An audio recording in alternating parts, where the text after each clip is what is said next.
예, 채널A 정치데스크 유승민, 홍준표, 문재인 후보에 이어 오늘은 안철수 후보의 단독 인터뷰를 준비했습니다. 이틀째 꾸벅이 유세 중인 안철수 후보를 채널A 정치부 김성진 기자가 직접 만나봤는데요. 우선 안철수 후보가 걸어온 길 영상으로 만나보시죠.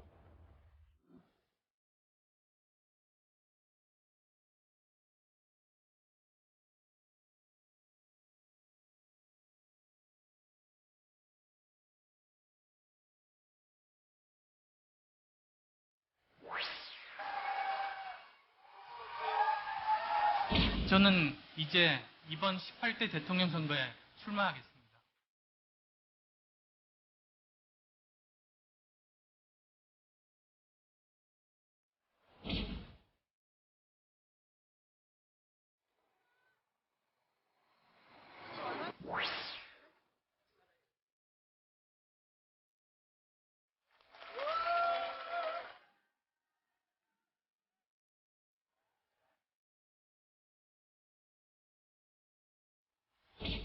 오늘 저는 제19대 대통령 선거에 출마합니다.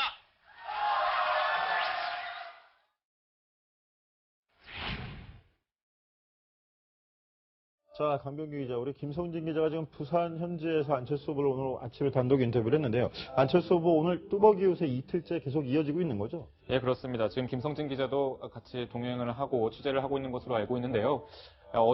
어제 이어서 오늘도 부산을 걸어 다니고 있습니다. 부산 부전시장과 UN 기념공원 그리고 부산 백스코 등지를 돌았는데 어제 얼마나 걸었는지 혹시 아십니까? 저는 정확하게 잘 모르겠습니다. 6시간 동안 무려 12,000보 정도를 걸었다고 하는데요. 오늘은 좀 더 일찍 걸었기 때문에 이 기록을 좀 돌파할 수 있을 걸로 보입니다. 어떤 사람들을 만났을까요? 저희가 이제 카메라에 좀 담아왔는데요. 직접 한번 그 영상 보시겠습니다. 우리 사진 하나 찍자 합니다. 예, 사진 찍. 엄마가 엄마가 어디 놔두고 가셨나 보다. 네, 네, 화이팅 하겠습니다.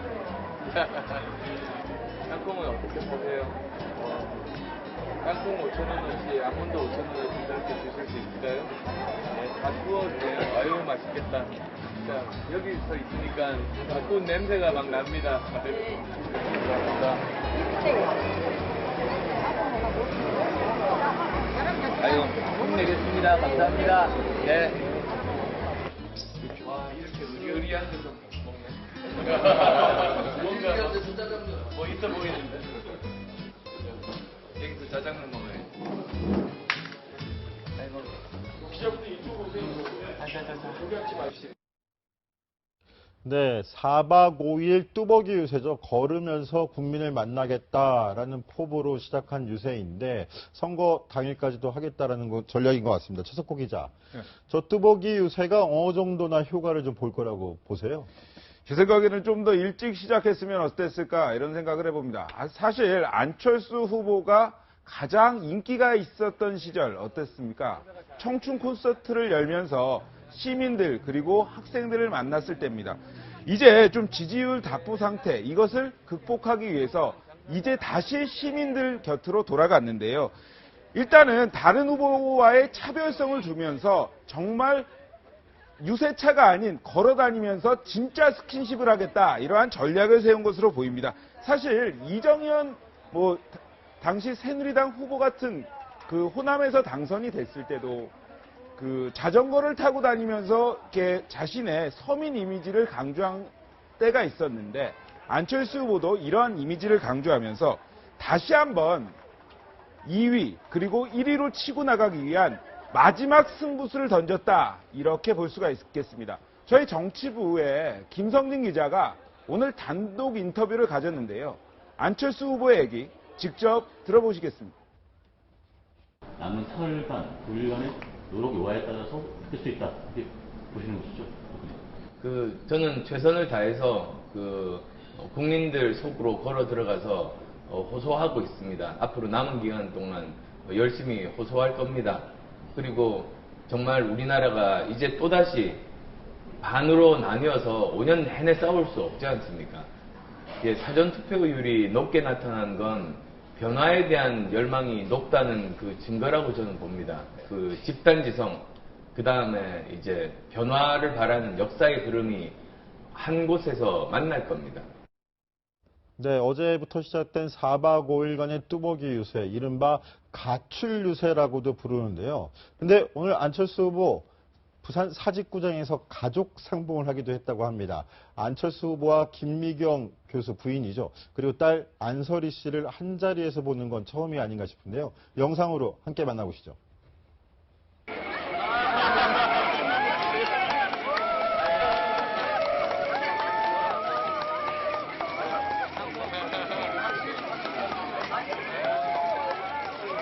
안철수 후보, 김미경 교수, 안설희 씨 꼭 안아주는 모습이네요. 정말 오랜만에 만난 가족들의 모습이네요. 표정이 좀 이렇게 울컥하기도 하고 집 나온 가족들이 다 모인 건가요? 가출한 아빠를 만난 딸과 엄마의 표정이에요. 마침 또 부인인 김미경 교수랑 안설희 씨가 같이 유세를 하는데 오늘 또 부산에서 그렇죠. 거리 유세에 네. 나섰었다면서요? 사실 부산에서 오늘 오전에 비도 오고 그래서 안철수 후보가 뭐 아까 바람막이를 이제 머리 모자까지 쓴 모습도 나왔었는데요. 오늘 김미경 교수와 딸 안설희 씨도 그 비 오는 새벽 시장을 찾아서 유세를 시작해서 열심히 함께 누볐다고 합니다. 보면 어땠을까요? 가장 안설희 씨 그리고 김미경 교수 가장 걱정되는 거는 우리 남편, 우리 아빠 잘 먹고는 다니나 뭐 이런 게 굉장히 많이 걱정이 될 것 같습니다. 그런데 아까 이제 보니까 땅콩도 드시고 아몬드도 드시던데 조금 더 건강을 생각하면서 도보 유세를 다녔으면 좋겠다 이렇게 생각을 해봅니다. 근데 이 가족들이 지금 이 대선을 준비하면서요, 각자 하나씩의 그런 의혹과 그런 상처를 많이 받았지 않습니까? 그리고 이렇게 지금 현재 안철수 후보 같은 경우는 직접 돌아다니면서 유세를 하고 있고, 나머지 이 두 모녀도 역시 여기저기 전국 방방곡곡 돌아다니면서 지금 유세를 하고 있는데, 뭐 서로 오랜 힘든 기간 동안 자신들이 뭘 위해서 이렇게 유세를 하고 있나 다시 한번 되묻는 시간과 좀 가정의 달을 맞아서요, 좀 가족애를 다시 한번 확인하는 계기가 되지 않았나라는 생각이 듭니다. 지금 강명규 기자가 얘기했지만 이현수 기자, 안철수 후보가 정치인으로서 탈바꿈하면서 그쵸. 저 가족들도 상당한 도전일 것 같아요. 그렇죠. 가족들 모두 다 함께 떠하는 숙제가 아닐까 싶습니다. 뭐 그 문제는 안철수 후보뿐만이 아니겠죠. 다른 후보들 가족도 똑같은 마음일 텐데요. 김미경 교수와 안설희 씨도 뭐 안철수 후보 못지않게 빡빡한 일정을 짜서 유세를 다니고 있습니다. 오늘 부산에 오전에 새벽 시장부터 시작을 했는데요. 뭐 이 자리에서 김미경 교수 같은 경우는 안철수 후보에 대해서 뭐 부산의 자존심을 지킬 수 있도록 안 후보를 밀어달라라고 이야기를 했고요. 뭐 안설희 씨도 그 자리에 함께 했었다고 합니다. 특히 오늘 오전에 뭐 김미경 교수가 이제 선거 운동원들에게 SNS로 편지를 보낸 게 아주 화제가 됐었습니다. 저는 제 남편을 잘 압니다라는 문구로 시작하는 내용인데요. 안철수 후보가 정치를 어떻게 시작하게 됐고 어떤 마음으로 정치를 하고 있고 또 그 전에 의사와 벤처기업 대표로 있을 때 교수로 있을 때 이제 부인인 본인이 봐왔던 안철수 후보에 대해서 담담하게 써내려고 한 편지가 좀 선거운동원들에게 뭐 감사의 뜻도 전하면서 마지막까지 함께 해달라는 그런 메시지를 전달을 했는데요. 이런 부분들이 또 진정성이 녹아나서 온라인상에서도 화제가 많이 됐습니다. 네, 최석호 기자, 선거 종반전인데 안철수 후보 같은 경우에는 대규모 유세라든지 이런 게 아니라 저렇게 뚜벅이 유세를 펼쳐나간다, 좀 독특한 것도 같은데 안철수 후보 측에서는 3S 지지자들이 우리를 지원해 줄 것이다 이렇게 얘기하는데요. 3S 지지자들이 뭡니까? 그러니까 결론적으로 말씀을 드리면 부동층을 포함해서 지금 여론조사나 이런 데 적극적으로 응하지 않는, 일단 어떻게 보면 숨어있는 투표자, 숨어있는 유권자가 아닐까 이렇게 해석을 해볼 수 있겠는데요. 제가 설명을 드리겠습니다. 제 영어는 잘 못하는데 먼저 S, 세 가지 S가 있습니다. 스마트, 사일런트, 사운드. 그러니까 스마트는요, 적대적 공생관계 환멸을 느끼는 아주 현명한 유권자다 이렇게 볼 수 있겠고, 사일런트 투표자 같은 경우에는 시대의 요구에 응답하는 유권자, 그러니까 조금은 평상시에 적극적으로 의사를 표명하지는 않지만 이렇게 보면서 어떤 사람이 과연 대통령이 돼야 하나 관심을 가지고 보는 투표자. 그리고 마지막으로 사운드 투표자는 의무감이 아주 강한데 그리고 건전하기까지 합니다. 그런데 나라에 대해서 장래에 굉장히 걱정을 하긴 하지만 어떤 정치적 표현을 많이 하지는 않는 그러한 투표자들을 가리키는 것으로 보입니다. 이런 사람들을 우리가 확보를 했을 때 안철수에게 이 표가 올 것이다. 이렇게 자신하는 모습입니다. 최석호 기자 설명을 들어보면 결국은 샤이 안철수들이 많을 것이다 라고 설명을 한 줄로 할 수 있을 것 같은데 굳이 1S를 샤이 1S를 3S로 표현한 건 뭐일까요? 이현수 기자. 네. 3S 뭔가 생각나는 거 없습니까? 3S요? 뭐 따로 생각나는 건 없는데. 3D, 3D랑 차이를 있는 게 문재인 아닐까. 후보를 겨냥한 것이 그런 아니냐라는. 전략일 수도 있을 것 같다는 생각이 네, 들어서 그래요. 고도의 해석인 것 같습니다. 네. 네, 안철수 후보가 이렇게 3S 유권자를 공략하는 것 배경에는 특히 유승민 후보와의 그런 약간 미묘한 분위기도 있는 것 같습니다. 특히 최근에 사실 대선을 치르면서 후보들끼리 이렇게 좋은 이야기를 주고받기가 쉽지 않은데요. 안철수 후보와 유승민 후보, 이게 바로 직접적으로 연결되는 이야기는 아닙니다만, 안철수 후보가 제가 당선되면 경제 분야를 유승민 후보에게 부탁하고 싶다. 사실상 안유 개혁 공동 정부라는 승부수를 건 거고요. 유승민 후보는 이 말에 대한 답은 아니었고요. 그 앞서서 안철수 후보가 보수의 희망을 원하면 홍준표 후보 대신 유승민 후보를 뽑아달라라는 말을 했는데 그 말에 대해서 안철수 후보의 덕담에 감사하다라는 이런 약간의 덕담을 서로 주고받고 있는 상황입니다. 그래서 혹시나 막판에 단일화가 이루어지지 않겠느냐 또는 연대가 이루어져서 향후에 개혁 정부를 꾸리는 것 아니냐 이런 여러 가지 이야기가 나오고 있습니다.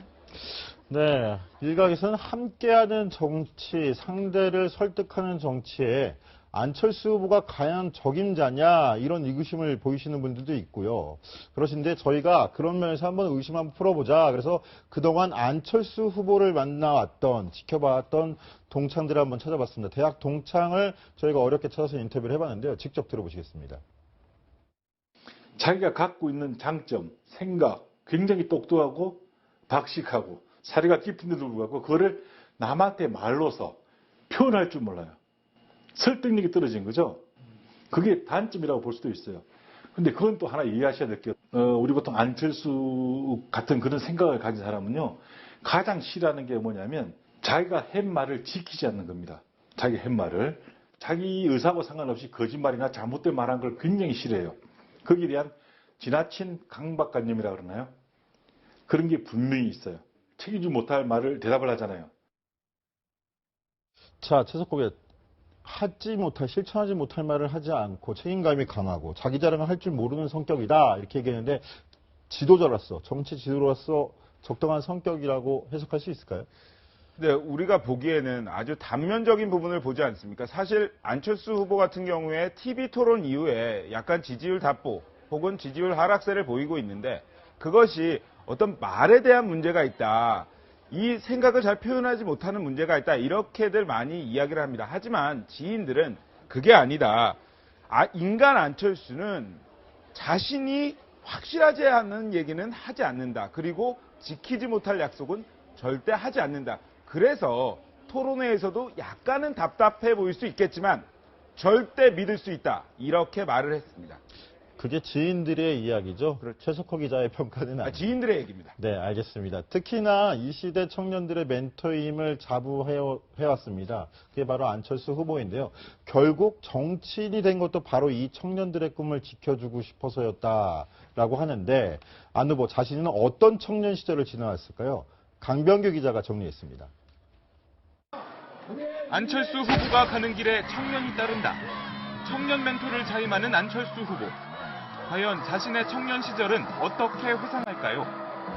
활자 중독증에 걸린 것처럼 책을 가까이 했고 대학 시절 봉사활동을 다니다 사회에 눈을 떴다고 소개합니다. 한 월간지에 기고한 글에선 내 머리는 참으로 혼란스러웠다며 숱한 책을 읽었지만 막상 그런 광경을 보니 마음이 답답했다고 적기도 했습니다. 그런데 오늘날의 안철수가 있게 만든 백신 박사라는 이력은 어떻게 탄생한 걸까요? 대학을 다니면서 우연한 기회에 백신이 들어와서 자기가 있는 자료를 다 분실하는 바람에 그걸 해결해서 자기 혼자 개발한 거잖아요.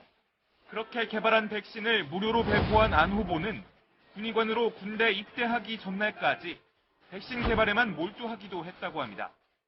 이후 청년 멘토로 부상하며 강연에 몰두했던 안 후보.